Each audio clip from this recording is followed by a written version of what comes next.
4 people are dead in a single vehicle crash. The scene described as horrific. We'll have more on the investigation in moments. A 30-year-old man is in critical condition after a shooting over the noon hour. We'll have the latest from North York coming up. And the mayor and the police chief walking side by side this afternoon for the 2nd annual prayer walk, the event promoting peace and unity in the city. This is Live at 5.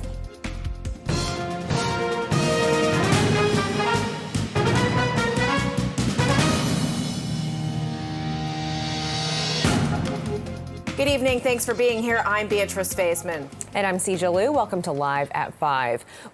We're learning more about a fiery crash along the Lakeshore. 4 people are dead after a Tesla slammed into a concrete pillar. Let's go live now to Melissa Duggan, who is joining us with the very latest. Melissa, what can you tell us about this? What I can tell you, Cija, is the crash happened just behind me here on Lakeshore near Cherry. And what I could tell you about those who were killed, 3 men and 1 woman, all described as being in their 20s and 30s. There was a 5th person in that vehicle, a woman in her 20s. She was pulled from the vehicle. She was rushed to hospital where she's in serious condition. So what happened here overnight, a Tesla going down Lakeshore, police saying that speed may have been a factor when it went out of control. It hit a guardrail and then it slammed into a concrete pillar and then engulfed in flames. We are hearing from a witness, Monica McNairn. She was driving along Lakeshore just after this crash happened. Here's what she says she saw. We started driving towards closer and closer to the fire, and all you see is just people standing outside their cars, maybe 10 meters away from where the fire is, and all you see is this bright yellow, red, orange burst of flames. Like, it is so intense and just so, honestly, it's terrifying because most people don't ever experience that or see that. That intensity of the fire also is something that we're hearing described by first responders who were here. Now, Monica mentioned that there were people standing around. Well, one person who was in this area jumped into action and was able to pull one person from this vehicle, saving them. But tragically, 4 other people died. Now, the vehicle in this case, a Tesla. And what we're hearing from Toronto Fire is that when they are dealing with vehicle fires of an electric vehicle, that it requires a volume substantially greater when it comes to of water to fight one of those fires than when you're fighting a gasoline powered vehicle fire. Here's more of what we're hearing from Toronto's deputy fire chief. Certainly, the intensity of the fire is directly linked to the battery cells in the Tesla. But I want to be very clear. We have all attended collisions where we've had horrible car fires as well that are gasoline powered. So I don't want to suggest your comment until the investigation is complete. I will say we had to take extra care this morning in reopening the Lakeshore with the assistance of the Toronto Police and removing and transporting one of the battery packs that was ejected during the collision. That battery pack had to be put into a dump truck covered with sand and taken to an area where it could be safe, because what we're learning is that these battery packs can reignite even weeks after that initial fire. This stretch along Lakeshore reopened around 8:30 this morning, but the police investigation does continue. Back to you. All right, that's Melissa Duggan reporting live at Lakeshore and Cherry Street on this absolutely horrific crash this morning. Thank you, Melissa. And we are following developing news this hour out of North York, where a man has been critically injured after being shot at an underground parking garage. Here's a live look from our crew there at the scene. This shooting happened around 12 o'clock on Bogart Avenue. That's near Yonge and Shepherd. A large area has been taped off outside of this public parking garage. You can see that police crews are blocking the entrance to that underground. Investigators provided an update from the scene just a short time ago. Officers and emergency medical services attended, and they tried to establish life-saving efforts. They were able to get the victim loaded onto a hospital and did an emergency run to a local trauma center. The 30-year-old male is in life-threatening condition, and we have officers on scene that are currently canvassing, looking for witnesses, looking for video, and as well reviewing that video. We are not doing well if our children are being recruited and running around with guns. too many guns on the street. We have to deal with it. And collectively, we are stronger. So whether it's the police, faith leaders, community partnership, that is what we need to do. Partner together so that we are stronger together to tackle gun violence together. No suspect information has been released, but police say there is no risk to public safety at this time. Witnesses or anyone with dash cam footage from the Yonge and Sheppard area around the noon hour is asked to call police or Crime Stoppers.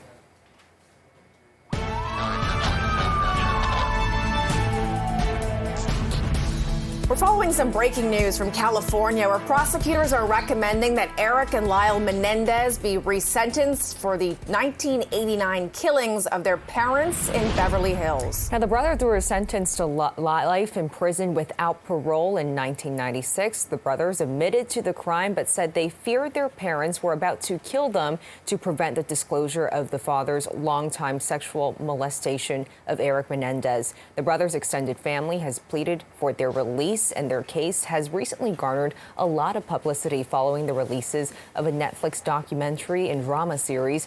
Prosecutors must now seek court approval. A new news conference is expected to begin shortly. We'll have more on this developing story. All right, it is 5:06, 11 degrees. It's a rush home as always this hour. Let's see what's happening out there. Adjoa and Siabwa keeping her eyes on the road. So where are the problem areas, Adj? We have a few, B, and you're right. People are trying to get home from work and school, and it's a little bit difficult, especially if you're on the 401 traveling west. We've got numerous problems. Start with the problems happening on the westbound 401 in the collectors. On the approach to Warden, right lane and shoulder blocked following this crash. And then as you creep further along on the 401 westbound, this time in the express, long-standing collision.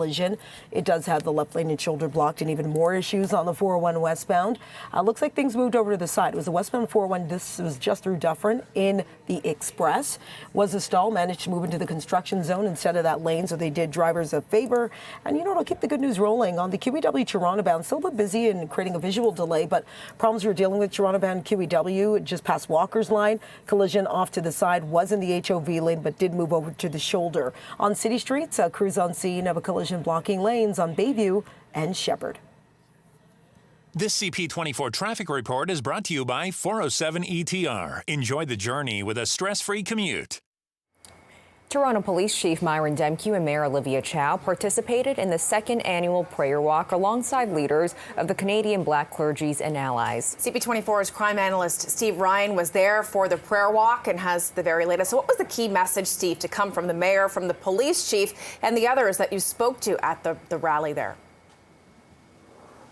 Yeah, community unity, I say, was the message. Solidarity, speaking out against violence that has plagued this entire city through the last long while, it seems. And the message today from the Reverend who organized this walk, who is the head of this church here on Huron Street as well, was that people can overcome the hardships of violent crimes as long as the community stands together in solidarity. And I think that was the key message today during this walk. It started at Dundas Square. As you said, the mayor and the chief were in attendance, along with many of the clergy in the black community, and they walked along Dundas Street, stopped briefly out front of 52 Division, then continued to Spadina, went north on Spadina to the Scott Mission, and then they finished the walk here outside of this church, and then there was some refreshments and food afterwards, and we had a chance to speak to all of those that participated. And Chief Demke said that he was honored to take part in this walk. It's the second annual walk that was done throughout the city simultaneously at every police division in the city of Toronto. Clergy, along with the police officers, conducted this same walk, and the message was the same. Stand in solidarity, community unity to overcome community violence that we are seeing in every community throughout the city of Toronto. Here's more from the chief and from Reverend Gibbs as well, who participated in this walk today. Let's listen to both. We know that many communities have been impacted by gun violence. We know that the issues around hate crimes in our city continue to be a concern for all of us. And it becomes very important in these times for us to come together as communities. And the faith community is a really essential partner in our ability to bridge gaps, build trust, to create an opportunity for healing, to really come together and focus on the protection of our communities. When we step out of our homes, we need to know that there's no danger lurking around us. And thank God for law enforcement. That's why we're matching up with our chief of police, our mayor, Olivia Chow was here as well. And they're recognizing how much faith plays in the picture as well. And it's all faith communities, all right? And we're hoping that all the Buddhists and all the imams and all the rabbis and all the Hindu priests and all the Christian pastors over time can recognize the value that we can bring to help our city in this framework of divisiveness and hate. This prayer walk started in 23 Division last year, and Chief Demke said that he looks forward to this becoming a long-standing tradition here in the city of Toronto. Back to the desk. Okay, Steve Ryan reporting live tonight. Thank you so much for that.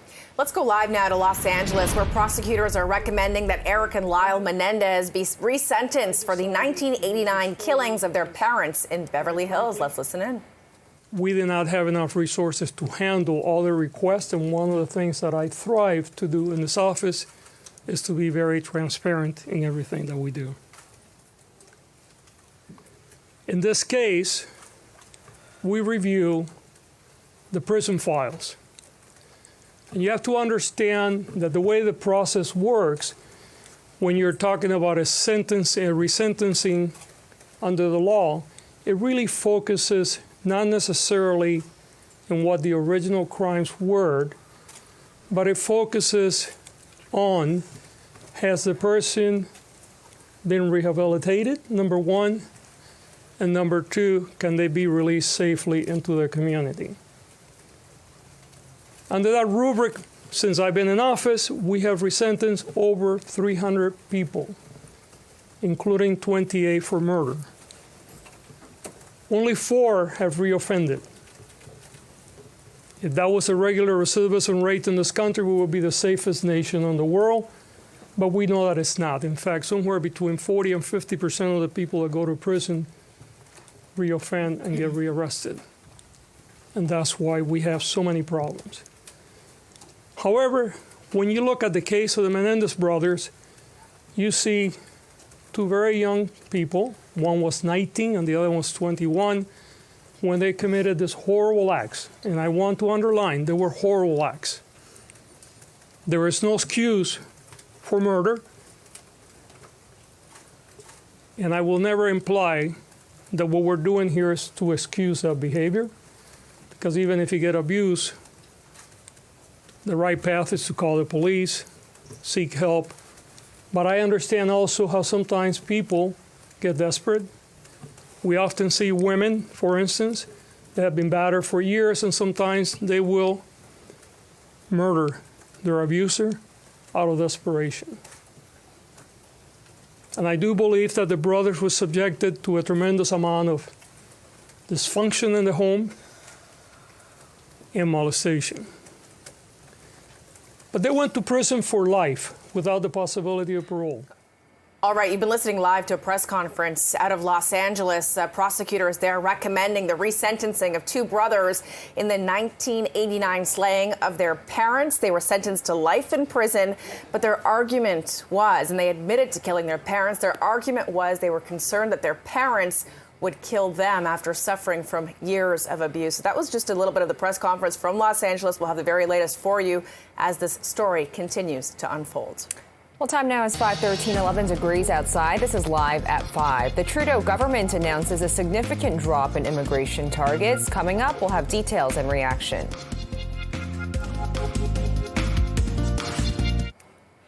The federal government has set new targets for the number of permanent residents it welcomes over the next 3 years. Next year, the number of permanent residents will drop to 395,000. That's a decrease of 105,000 from the previous target of 500,000. Those numbers will continue to decrease by 15,000 per year in both 2026 and 27. Prime Minister Justin Trudeau says the new targets will result in a pause in population growth over the next 2 years. Canadians are justifiably proud of our immigration system. It has made our economy the envy of the world. It's how we've built strong, diverse communities. It's how we've demonstrated that differences can and must be a source of strength, not a source of weakness for communities and society. Immigration is vital to our future, And as a federal government, we have to make sure that that pride, that faith in immigration is not undermined. Conservative leader Pierre Poilievre criticized the Trudeau's government's handling of immigration during a news conference in Toronto this afternoon.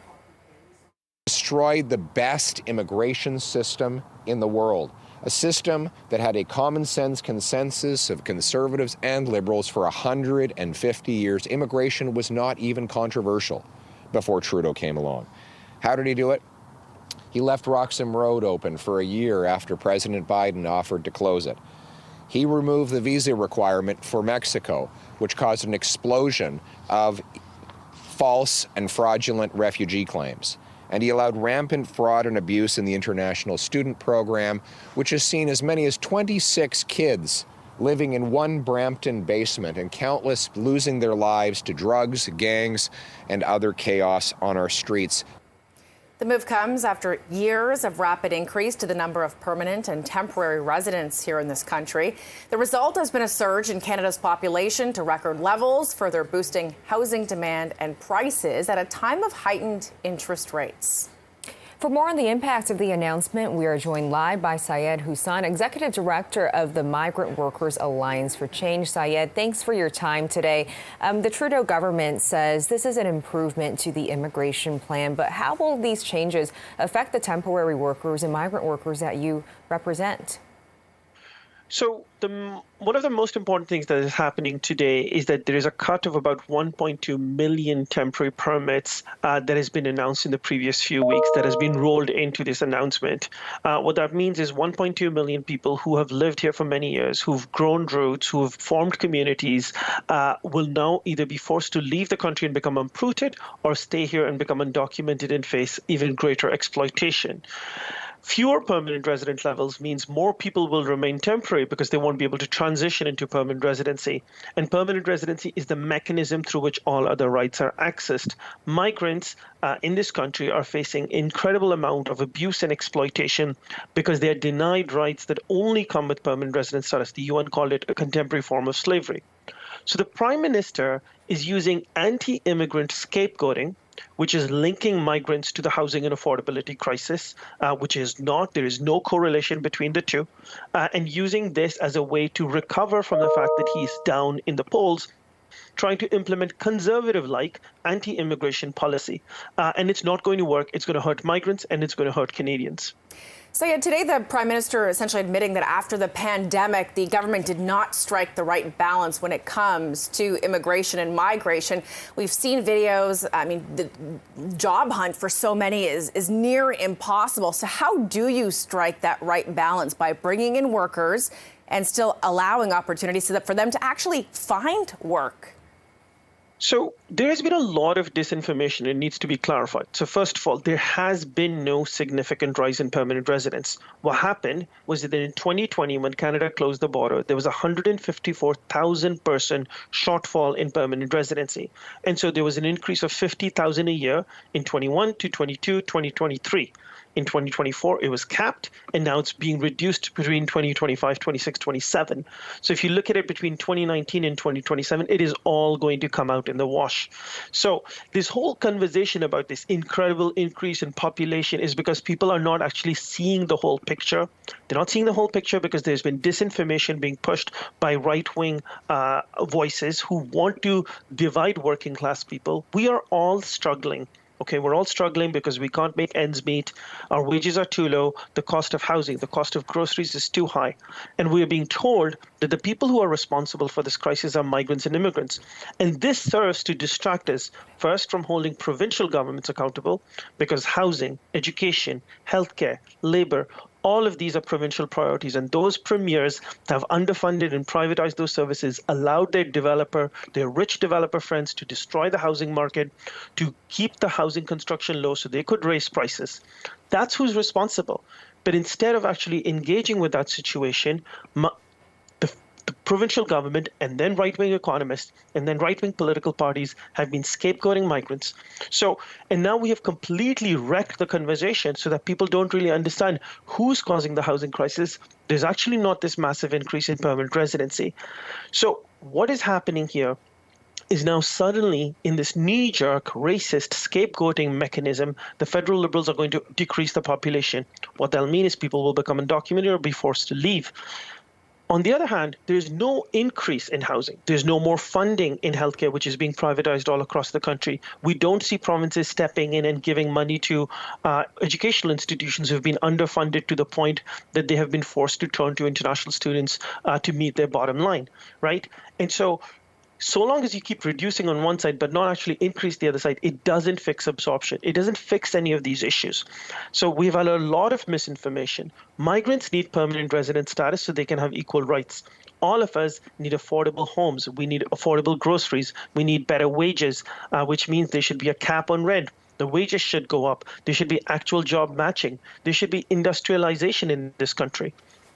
The IMF has said that Canada has avoided 2 recessions, not one, but 2 recessions off the back of migrants, because low-wage migrants are coming here, putting in money and resources into the country, but not taking any of the services. Migrants really have been great points underwriting that you're the bringing system. up today, Syed. We appreciate your time on this issue. Thanks so much for joining us today. Thank you for having me. It's 5:22, 11 degrees. You're watching Live at 5. We'll have much more of the day's top stories coming up right after the break. Stay with us.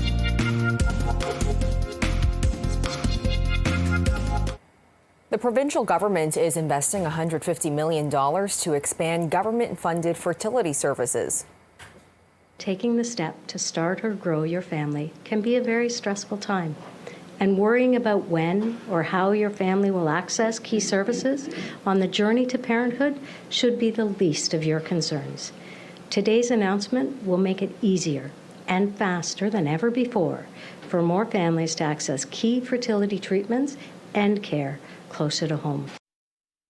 Zane Colt is the chair of Conceivable Dreams, a grassroots fertility advocacy organization. He says the current process is lengthy and expensive. My wife and I have known for years that we would need to use assisted human reproduction to build our family. In 2021, my wife Baden underwent her first round of IVF, and last year we welcomed our beautiful daughter Scotty via gestational surrogacy.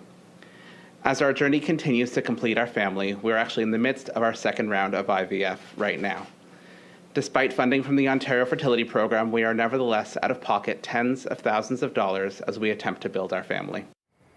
About 1 in 6 Canadian couples struggle with infertility. According to Stats Can, Canada is considered a late childbearing country, meaning women are having babies older, which contributes to the declining fertility rate. In 2020, the average age of a new mother was 31.3 years old. Only 6 provinces offer any coverage of fertility treatments.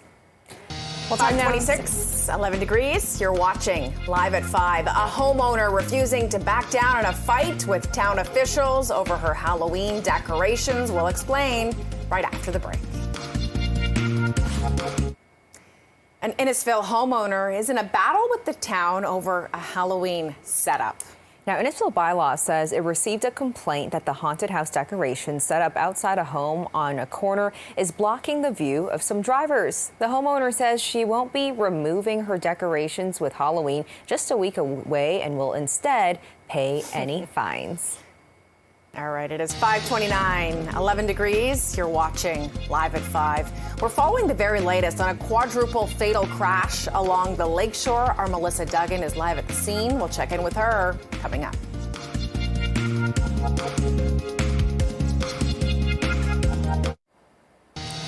Four people are killed in a single vehicle crash. The scene is described as horrific. We have more on the investigation in moments. Plus, a 30-year-old man is now in critical condition after a shooting over the noon hour. We'll have the latest from North York coming up. And the Maple Leafs are back in action tonight with one player returning to the lineup for the very first time this season. You're watching Live at 5.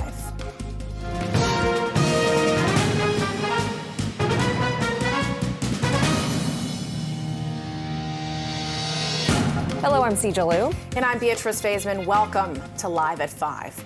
We're learning more about a fiery crash along the Lakeshore where 4 people were pronounced dead after a Tesla slammed into a concrete pillar. CP24's Melissa Duggan joins us live with the very latest. And Melissa, the scene here is quite horrific. Yeah, we really get a sense of just how devastating this crash and subsequent fire was. When we saw earlier today the vehicle being taken out of this area, just charred, completely black, nothing much left to it.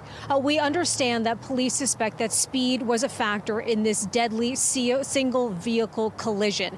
It happened here at Lakeshore near Cherry around 12:10 last night. That's when the Tesla slammed into a guardrail and then it hit a concrete pillar and burst into flames. 4 people pronounced dead at the scene, 3 of them men, one of them a woman, all said to be in their 20s and 30s. A woman was pulled from the wreckage well after this fire started. She was saved by a person who just happened to be driving through this area at the time. She was rushed to hospital and is in serious condition, but is expected to survive. We've been getting some reaction from Toronto's Chief of Police, Myron Demkew, to this collision. Here's what he's saying. We certainly offer our condolences to the families that have been impacted. I just can't imagine how difficult that is for everybody touched by that terrible tragedy.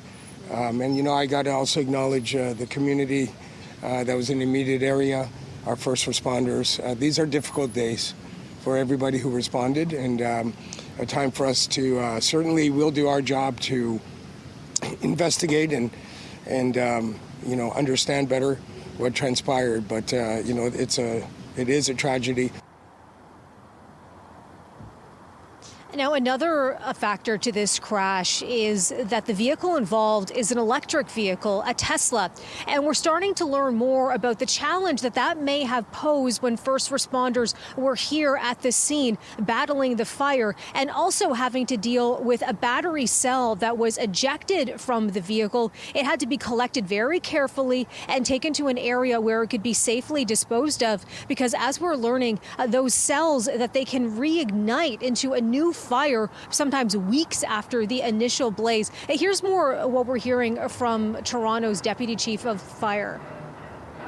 The volume of water required to safely extinguish an electrical vehicle fire is exponentially greater than a typical car fire with gasoline. So again, this is something we are well aware of. This is a North American issue, and we have been proactive. We've been taking steps.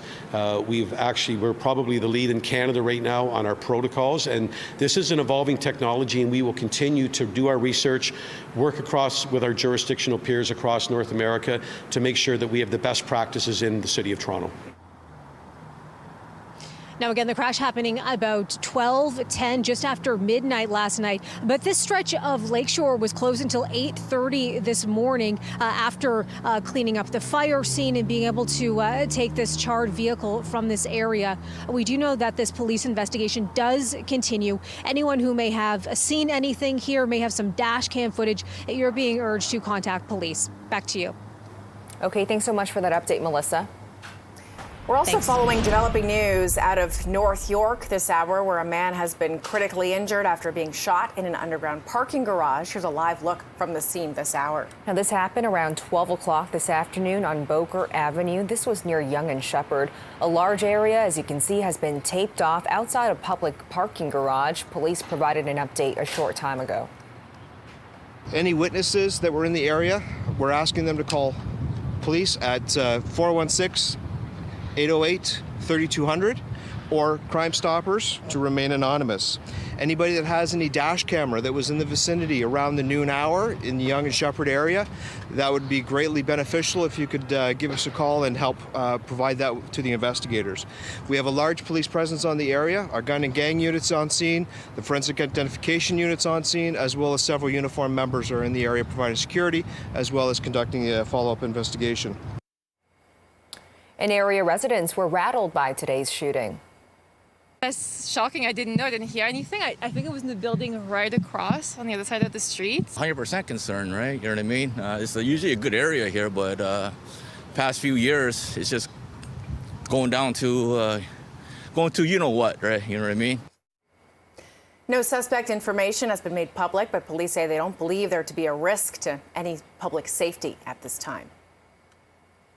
Time now for a check on traffic. Let's go to Adra and Bois. Adra, how are the roads looking right now?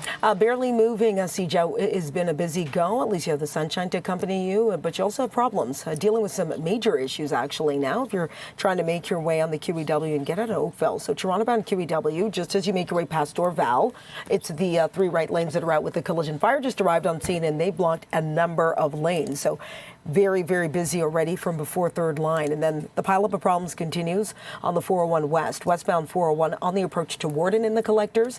Right lane and shoulder blocked at the collision. Then further west on the 401, this time in the express through Bayview. Long-standing collision. It's been there for some time. Left lane and shoulder also occupied on the eastbound 401. New issues in the express just past Kiel. It's a transport truck that does have the right lane blocked. And at least the DVP is problem-free, but it's rush hour. It's slow as you make your way from just before Bayview Bloor up to the 401 on city streets. Crews on scene of a collision on Jane near Finch. I'll send it back to the both of you. Okay, thank you, Adwa. Welcome. Toronto Police Chief Myron Demke and Mayor Olivia Chow participated in the 2nd annual prayer walk alongside leaders of Canadian Black clergies and allies. CP24's crime analyst Steve Ryan was there for the prayer walk. Steve, when you talk about unity and solidarity, how important is that of a message to send to the community as well, that the police chief, the mayor, they recognize the strife that communities go through when there's gun violence? Mm-hmm. Yeah, it's a huge message, Beatrice, and that message is one of unity, as you said, and it's telling communities that you are not alone, that we hear you, we recognize the difficulties that are going on in some of the communities, and we are here to help deal with them. And that certainly was the message today from the Reverend, who you'll hear from in a moment.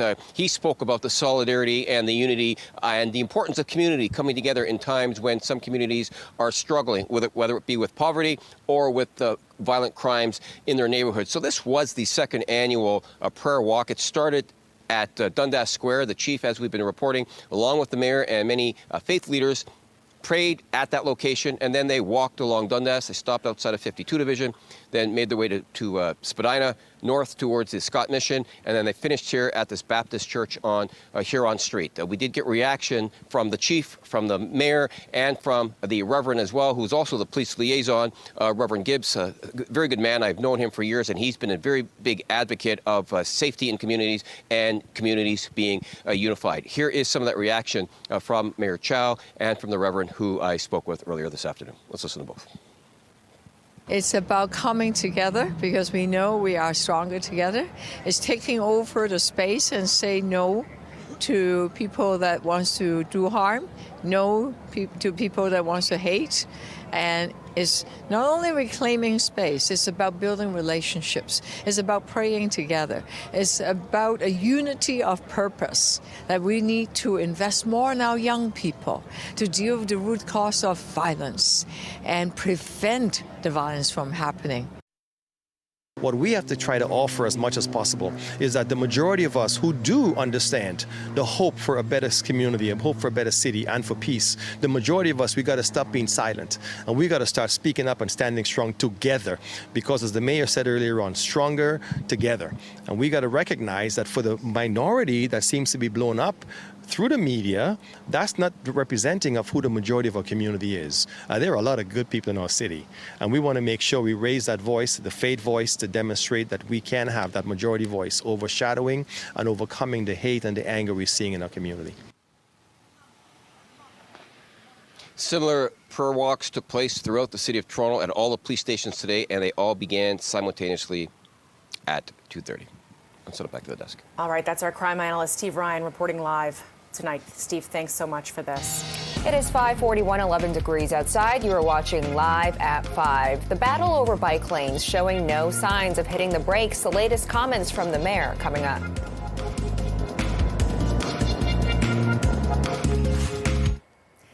At Queen's Park today, the redevelopment of Ontario Place came up during question period. Yesterday, the Premier stood here and said Ontario Place was a field of weeds. The last time he said that, you know what he was talking about, Speaker? He was talking about the green belt. How'd that work out for you? The Premier said that, we'll recall, to justify selling off the green belt for $8 billion in windfall profits to their insider friends until we forced him to back down.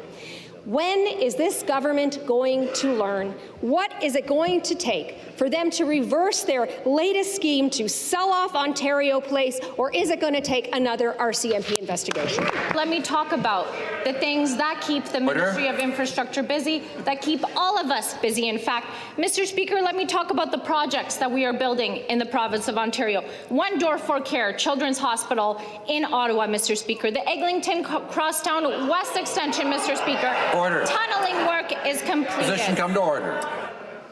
The Scarborough Subway Extension, Mr. Speaker. Cambridge Memorial Hospital, Mr. Speaker. Centre for Addiction and Mental Health Redevelopment Project. GO expansion, Mr. Speaker. Highway 3, Hamilton Health Science, West Lincoln, Niagara Health, New South Niagara Hospital Project, the Ontario Line, QEW, Credit River. Mr. Speaker, we're busy building this province. The NDP is filing complaints.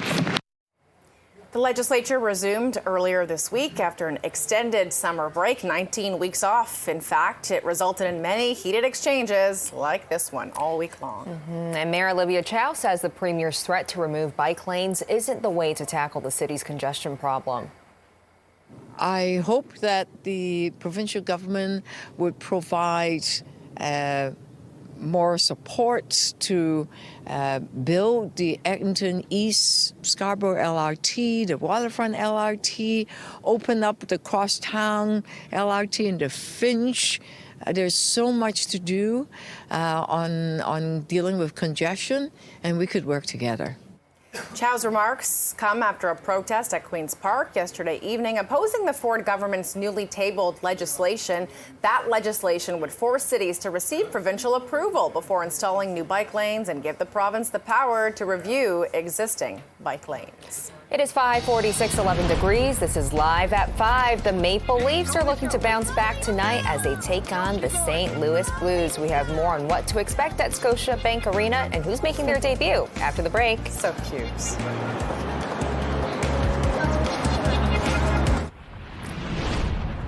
It is getting busy over at Scotiabank Arena. The Leafs will look to bounce back tonight after a poor showing on Tuesday. We're showing you a live look of Maple Leaf Square as fans try to file into the game. Toronto is welcoming the St. Louis Blues after a 6-2 loss against the Blue Jackets. Some pretty excited fans there. Joseph Wall has been activated off the injured reserve list, and he'll start his first game of the season. Plus, it's the first time the Leafs' new head coach is going to face his former team. Now, Leafs coach Craig Berube says Wall has been progressing after his groin injury. Injuries happen. You can't control them. It's disappointing. He was disappointed for sure, and he had a good camp and was ready to go, and disappointing on his part and ours. But that's part of the game, and you got to deal with it, and he's dealt with it in the right way.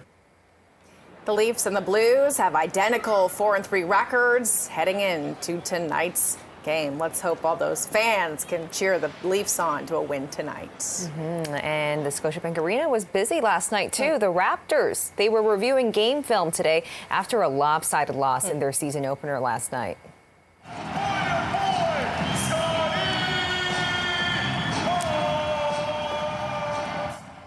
There's the star of our team, Scotty Barnes. He did quite well last night, but Emmanuel quickly considered questionable for tomorrow's game against the visiting 76ers after he fell hard on his tailbone during last night's game. The Cavaliers beat the Raptors 136-106. Yeah, it wasn't pretty. Coach Darko Rajakovic says today the team did a solid job in the first quarter before losing momentum. And we were trying to get it back, and we got it back for moments, but not sustained time.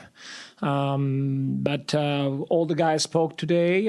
Very good, valid points. We did a walkthrough on the court of a couple of things that we need to clean up and adjust. So hopefully this game, I think that this day today was very efficient.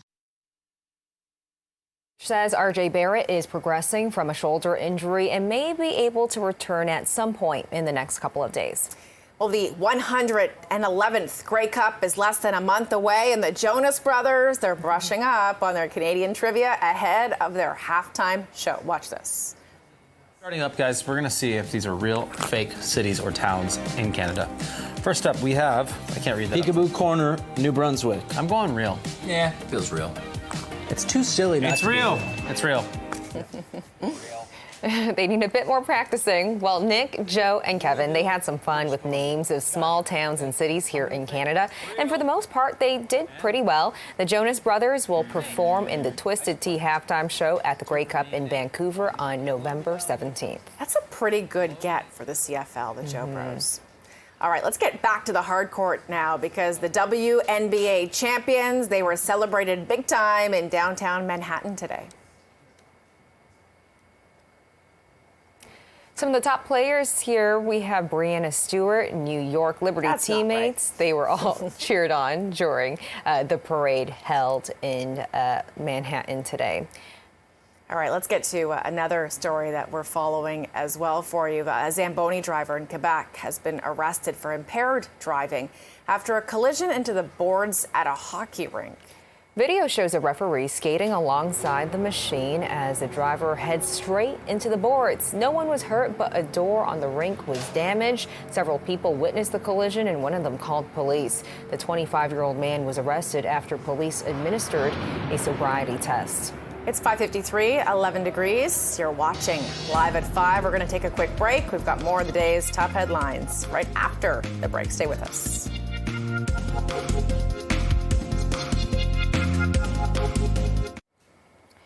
The used car market is slowly recovering following a post-pandemic supply crunch. During the pandemic, fewer new cars were manufactured and sold, meaning a couple years later, there were fewer used cars coming to market. Daniel Ross of Canadian Black Book says it takes 4 years on average for a new car to come back to the market, usually after leases.